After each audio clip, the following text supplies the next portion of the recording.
5 seconds. Mr. Speaker, sir, at the outset, I thank the honorable members for the constructive suggestions they have made in the course of the debate. I shall now reply to some of the points raised by them.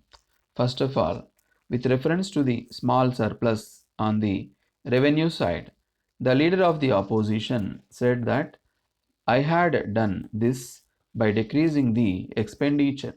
I do not know whether there is any other method of balancing a budget. So far as I know, we can do it only by adjusting the expenditure to the income, and this is the only way in which we can do it.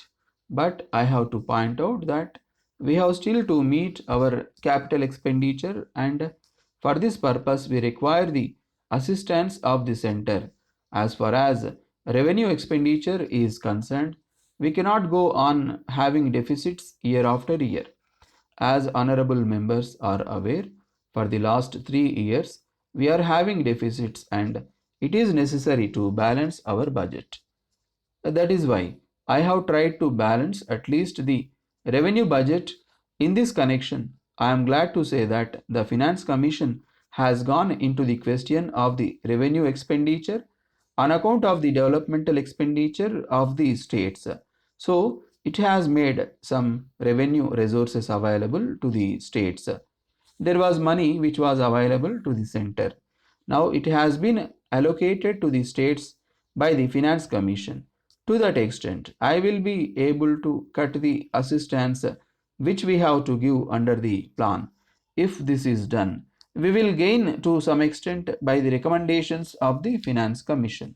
Then I come to the taxation measures which I have proposed in my budget speech. The first is with reference to court fees. It is really unfortunate that even those who are not members of the House say that the court fee should not have been increased. As far as this criticism is concerned, I am sorry that a wrong view has been taken of the proposal. I am sure the members who are lawyers will realize the anomalies which exist in the present Court Fees Act. We want to remove these anomalies, and in that way we will also be able to get some money. It is not as if we want to make the poor people suffer on account of this. Then, with regard to the tobacco tax, it has been said that we are taxing the luxury of the poor man and that it should not be taxed now. I was really surprised to see a speech made by a person connected with trade and commerce to the effect that a government which had been adopting the policy of prohibition should not levy a tax on tobacco. It seems to me that he thinks that the excise revenue we will be getting by selling toddy comes from people who are not poor. I am not able to appreciate the stand taken by him. Apart from that, it is not as if we are going to tax BDs and raw tobacco. We do not want to do it. As a matter of fact, a costly staff is required for the purpose of controlling small petty shops. We want to tax only cigarettes and cigars which are produced by the rich. So, honorable members need not think that we are going to tax the poor. As a matter of fact, we had taken note of this long before the point was made on the floor of this house, and we are examining the question of taxing cigarettes.